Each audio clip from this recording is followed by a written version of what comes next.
BSA की lecture series में हमारा आज का टॉपिक है judgement of court when relevant, यानी कि कोर्ट में दिए गए जजमेंट को कब कोर्ट रेलेवेंट मान लेती है। इस टॉपिक को हम लोग आज इस वीडियो में डिस्कस करेंगे। इस वीडियो में सेक्शंस कवर होंगे 34 से 38 के अंदर, जिसमें हम आज की वीडियो में डिस्कस करेंगे सेक्शन 34 से 36 तक के कॉन्सेप्ट्स।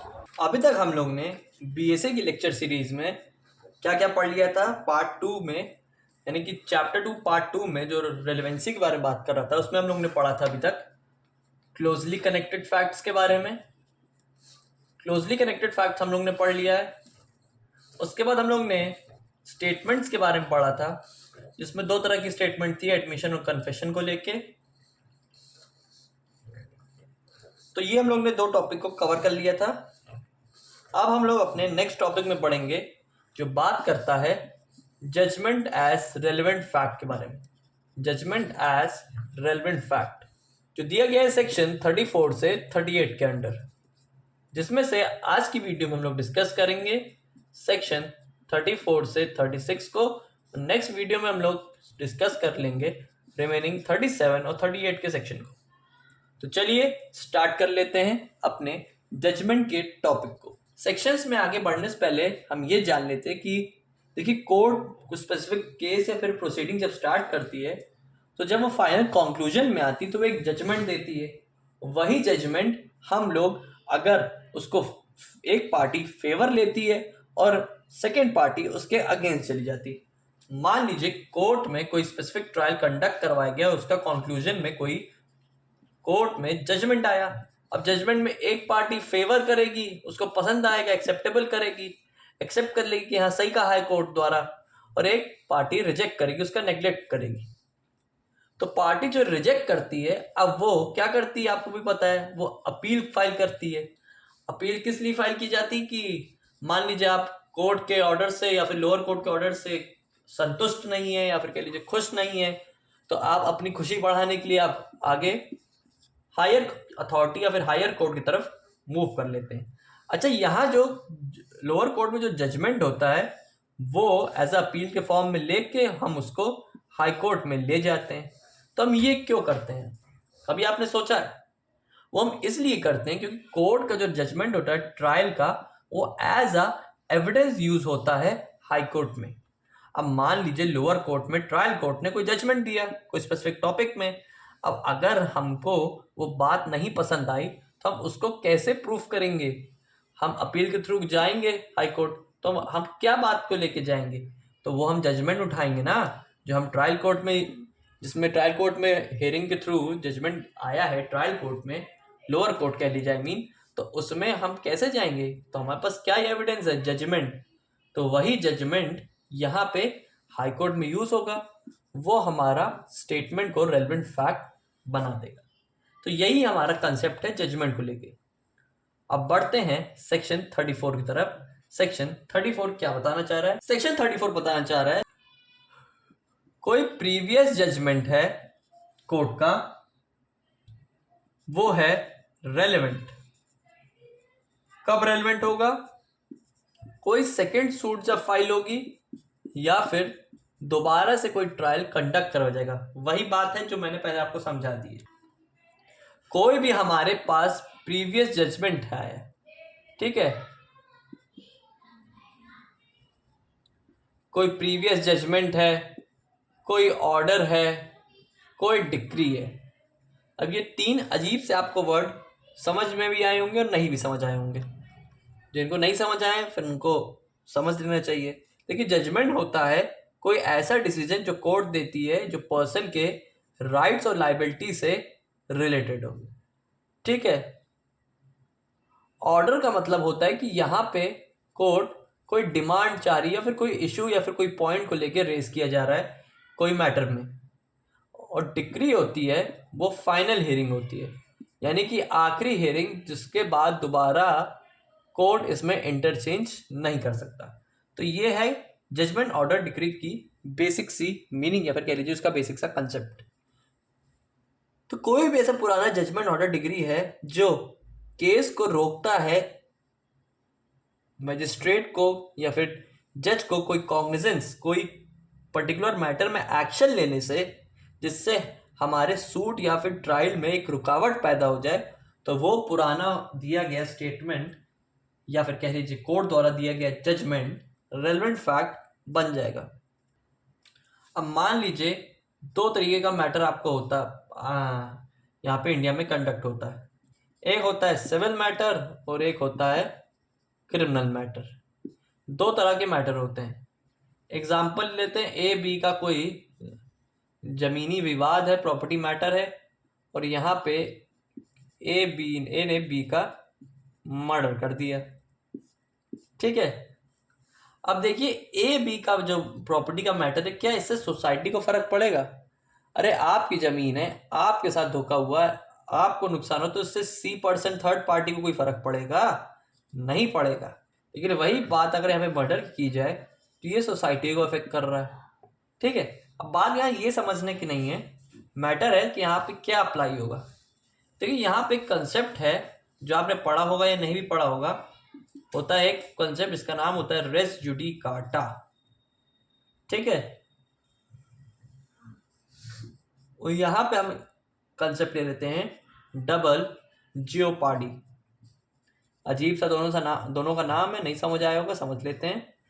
रेस जुडिकाटा का मतलब होता है कोई ऐसा मैटर जो आपके फेवर या फिर मेरिट्स पे डिसाइड हुआ है। ठीक है, कोई ऐसा मैटर जो आपके मेरिट्स या फिर आपके फेवर में डिसाइड हुआ हो, तो वो हमारा रेस जुडिकाटा का कंसेप्ट कहलाता है। डबल जियोपार्डी का मतलब होता है कोई ऐसा क्राइम जिसमें आपको दोबारा माला पहनाने की तैयारी की जाएगी। मान लीजिए कोई स्पेसिफिक क्राइम में, जैसे ए ने यहाँ पे बी का मर्डर किया था, बी को यहाँ पे कन्विक्ट कर लिया गया है, उस पर 302 की धारा लग चुकी है, कोर्ट ने यहाँ पे अपनी प्रोसीडिंग के थ्रू ट्रायल कंडक्ट करवा चुका है, सारा मैटर हो चुका है, बी अपना जेल में सड़ रहा है। मान लीजिए कुछ टाइम बाद वो निकल आता है, कोई भी स्पेसिफिक रीजन में उसको बेल मिल ही जाती है। अब दोबारा कुछ मैटर कंडक्ट होता है, तो क्या यहाँ पे बी को दोबारा सजा मिलेगी? कहने का मतलब है कि दोबारा उसने फिर कोई नया कांड कर दिया। अब यहाँ पे बी ने चोरी की है ए के घर में, अब ए कह रहा है कि नहीं, मान लीजिए सी के घर में से किया है। ठीक है, अब यहाँ पे उसने चोरी की है, लेकिन सी कह रहा है कि नहीं, बी ने यहाँ पे मर्डर किया है। तो क्या कोर्ट यहाँ पे 302 की ट्रायल फिर से कंडक्ट करवाएगी? नहीं करवाएगी ना, क्योंकि यहाँ पे वो पहले ही जेल से सजा काट के आया। अब दोबारा करेंगे तो उसका इनजस्टिस हो गया ना, कि आप सेम क्राइम में उसको 2 बार लपेट चुके हैं, तो आप यहाँ पे उसको 2 बार लपेटेंगे नहीं। उसको एक बार जब आप लपेट चुके हैं तो दोबारा यहाँ पे आपका राइट नहीं क्रिएट होता है, यहाँ पे आप एक्यूज के साथ इनजस्टिस कर रहे हैं। तो यहाँ पे ये बात को कैसे प्रूफ करेगा? ये बात को प्रूफ करेगा इस जजमेंट से कि जब ट्रायल कंडक्ट करवाया था, जब बी को मर्डर के लिए चार्ज किया गया था, तो वहां कोर्ट ने कोई जजमेंट दिया होगा कोई स्पेसिफिक मैटर में, तो उसका प्रीवियस जजमेंट यहाँ पे अप्लाई हो जाएगा और वो यहाँ पे रेलेवेंट फैक्ट बन जाएगा। वही मैटर, कोई जमीनी विवाद हुआ है C% द्वारा ए और बी का।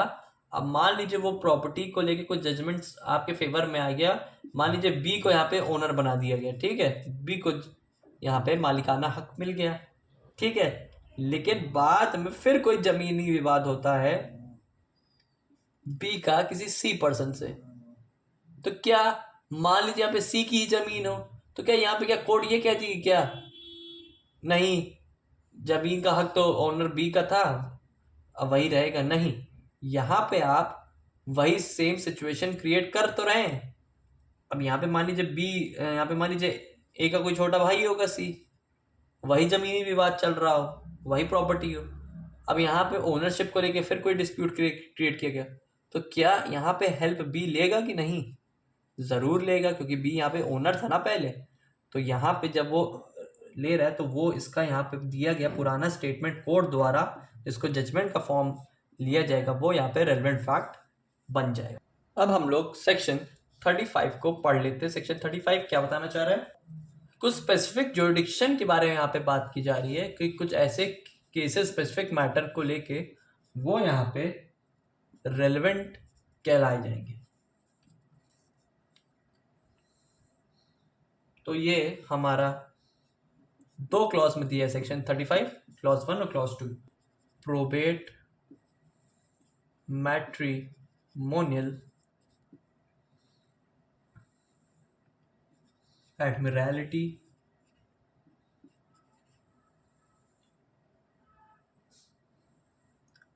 इंसॉल्वेंसी। प्रोबेट का मतलब कोई ऐसा वसीहत से जुड़ा हुआ मामला, मैट्रिमोनियल यानी कि शादी से जुड़ा हुआ मामला, एडमिरैलिटी का मतलब कोई समुद्र से या फिर कोई वॉर से रिलेटेड कोई मामला, इंसॉल्वेंसी का मतलब से रिलेटेड कोई उधार या फिर कोई बैंक रिलेटेड कुछ मैटर कह लीजिए, उसमें ये सब टॉपिक यूज होते हैं। तो ये 4 जुरिडिक्शन हमारे सेक्शन 35 में बताई गई है। कोई ऐसा लीगल कैरेक्टर जो किसी पर्सन को दिया जाए या फिर उससे लिया जाए, ठीक है, या फिर किसी ऐसे पर्सन को हम वो ऐसा कैरेक्टर दे रहे हैं या फिर कुछ ऐसी स्पेसिफिक थिंग दे रहे हैं जो हमारे लीगल कैरेक्टर के एग्जिस्टेंस से मैच हो रही हो, या फिर कुछ ऐसी स्पेसिफिक थिंग दे रहे हैं जो हमारे रेलेवेंट फैक्ट जो हमारे इस 4 जुरिडिक्शन से जुड़ रही हो, तो वो हमारा रेलेवेंट फैक्ट बनेगा। कहने का मतलब ये 4 चीज़ों का जुरिडिक्शन का दिया गया जजमेंट रेलेवेंट फैक्ट है, इसके अलावा और कोई रेलेवेंट फैक्ट नहीं है। यानी कि ये 4 चीज़ें जो एक पर्सन का कैरेक्टर डिफाइन कर रही हैं, एक लीगल कैरेक्टर उसको दे रही हैं, तो वो लीगल कैरेक्टर एक रेलेवेंट फैक्ट की तरह यूज होगा। क्लॉज 2 बता रहा है कि कोई भी ऐसा जजमेंट, ऑर्डर, डिग्री होगा कोई रेलेवेंट फैक्ट को साबित करने के लिए, वो कॉन्क्लूसिव प्रूफ होगा। कहने का मतलब है कि आप उसको चैलेंज नहीं कर सकते भैया, आप उसको चैलेंज नहीं कर सकते, यानी कि यहाँ पे वो रिबर्टेबल नहीं है। मान लीजिए यहाँ पे कंसेप्ट है जजमेंट इन रेम। अब देखिए शादी का आपको पता है मैटर 2 लोग का होता है, हस्बैंड और वाइफ का, मैट्रिमोनियल मैटर में। अब इनका आपस में डिवोर्स हो गया। अब क्या ये डिवोर्स इन दोनों का हुआ है, तो क्या ये सोसाइटी के लिए क्या ये हस्बैंड वाइफ कहलाएंगे? फिर दोबारा नहीं कहलाएंगे ना। अगर इनका बाय लीगलाइज्ड मैनर में डिवोर्स हो चुका है और इसका जजमेंट दे दिया कोर्ट ने इन स्पेसिफिक जुरिडिक्शन, और ये कॉम्पिटेंट कोर्ट द्वारा दिया गया जो इसके लिए कैपेबल है, तो वो क्या ये फिर सोसाइटी के लिए फिर इफेक्ट करेगा? कोई स्पेसिफिक पर्सन की बात नहीं, ये एक ऑल अराउंड ये आपका जजमेंट वर्क करेगा और वो उन सभी लोगों पे कवर करेगा और इस सब के लिए डिवोर्स पर्सन ही कहलाएंगे। लेकिन जो पर्सोनम जो होता है, एक कंसेप्ट होता है जजमेंट इन पर्सोनम, वो होता है स्पेसिफिक इंडिविजुअल के लिए। जैसे कि हमने पहले पढ़ा था प्रॉपर्टी का कुछ मैटर है, अब इसमें ए बी का कुछ प्रॉपर्टी डिस्प्यूट हो रहा है, तो उससे क्या किसी सोसाइटी को अफेक्ट करेगा? नहीं करेगा, क्योंकि इनका इंडिविजुअल मैटर है। तो वही आपको सेक्शन 35 बताना चाह रहा है कि ये 4 जुरिडिक्शन में कोई जजमेंट को लेके यहाँ पे बात की गई है, तो वो हमारा यहाँ पे रेलेवेंट फैक्ट बन जाएगा, जहाँ पे कोई लीगल कैरेक्टर को कोई डिफाइन किया जा रहा है, किसी से कोई चीज़ से रिलेटेड कोई बात की गई हो, तो वहाँ पे ये हमारी relevancy of certain judgements apply करेगी। ये बता रहा है आपका सेक्शन 35। देखते हैं इस टॉपिक का, इस वीडियो का कह लीजिए लास्ट सेक्शन, सेक्शन 36। सेक्शन 36 बता रहा है relevancy and effect of judgment, orders और degree other than those mentioned in section 35। Section 35 में जो 4 जुरिडिक्शन हम पढ़ के आए हैं, इसके अलावा कोई भी ऐसा जजमेंट हुआ हो या कोई भी ऐसा ऑर्डर आया हो या कोई भी ऐसी डिग्री हो, वो रेलेवेंट हो सकती है और नहीं भी हो सकती है। कहने का मतलब 4 जुरिडिक्शन आपका हो गया, जैसे कोई वसीयत का मामला हो, पारिवारिक में जैसे कोई मैट्रिमोनियल मैटर हो, ठीक है, ये जितने भी 4 जुरिडिक्शन में आपको ये दे रहे हैं, इसके अलावा कोई और नया अगर कोई ऐसा मैटर कुछ इशू अराइज किया गया कोर्ट में, तो वो कल को रेलेवेंट कोर्ट मान सकती है अगर वो कोई पब्लिक नेचर को एक्सप्लेन कर रहे हो और या फिर कुछ जिसमें इंक्वायरी कंडक्ट की जा सके। तो वो दो सिचुएशन में हमारा जो जजमेंट होगा या ऑर्डर होगा या डिग्री होगा वो कॉन्क्लूसिव प्रूफ नहीं माना जाएगा। कहने का मतलब है कि वो यहाँ पे रिवर्टेबल है या फिर कह लीजिए चैलेंजेबल है।